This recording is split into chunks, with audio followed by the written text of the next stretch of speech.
ఆ రాష్ట్రంలో వేల సంఖ్యలో ఉన్నటువంటి న్యాయవాదులకు రక్షణ కల్పించాలి. అదేవిధంగా వాళ్ళ కుటుంబాలకు సంక్షేమాన్ని కూడా చూడాల్సిన బాధ్యత ప్రభుత్వంపై ఉంది.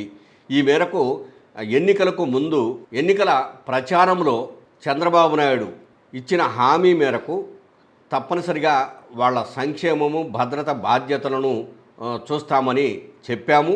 అందుకే ఆ మేరకు ఇప్పుడు చర్యలు తీసుకుంటున్నామని చెప్పేసి మైనార్టీ న్యాయశాఖ మంత్రి ఎన్ఎండి ఫరూక్ స్పష్టంగా వెల్లడించాడు. ఆయన చెప్తున్న మేరకు ఆంధ్రప్రదేశ్ రాష్ట్రంలో ఉన్నటువంటి న్యాయవాదులందరికీ ప్రధానంగా రక్షణ కల్పించాలి. కొన్నిసార్లు నిందితుల దగ్గర నుంచి కోర్టుల్లోనే బెదిరింపులు ఎదురవుతున్నాయి. అలా కాకుండా రాజకీయ పార్టీల నాయకుల నుంచి కూడా వాళ్లకు బెదిరింపులు ఎదురవుతున్నాయి. అందుకని ఒక ప్రత్యేక చట్టం అంటూ ఉంటే ఆ చట్టం కింద కేసులు నమోదు చేస్తే తప్పనిసరిగా చర్యలు ఉంటాయి.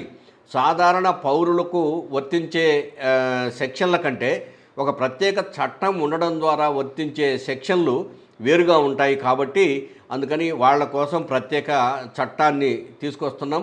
అదేవిధంగా వాళ్ళ సంక్షేమానికి సంబంధించి చాలామంది న్యాయవాదులు పేదరికంలో ఉన్నవాళ్ళు ఉన్నారు. వాళ్ళ సంక్షేమానికి సంబంధించి కూడా ఎవరికైనా న్యాయవాదులకు ఏదైనా ప్రమాదాలు జరిగినా, లేదు ఇట్లా ఏదైనా కేసుల్లో ఉండడం వల్ల చనిపోయినా, లేదు ఎవరి వల్ల దాడుల్లో ఏదన్నా చనిపోయినా, ఇట్లాంటి కుటుంబాలకు సంబంధించి ఒక కుటుంబానికి కనీసం 4 లక్షల రూపాయలకు తగ్గకుండా ఆర్థిక సహాయము అందించాలనేది ప్రభుత్వ నిర్ణయం.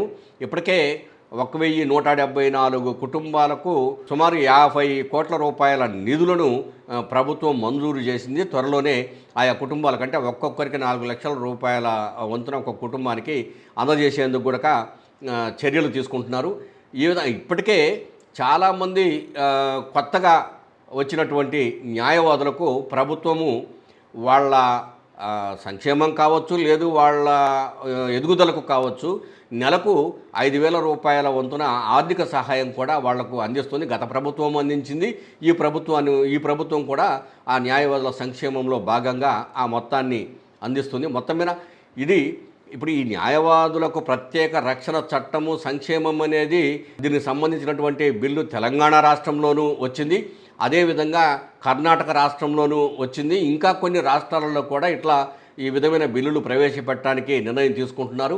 ఈ నెల 17వ తేదీన ఆంధ్రప్రదేశ్ అసెంబ్లీ సమావేశాలు ప్రారంభం కాబోతున్నాయి.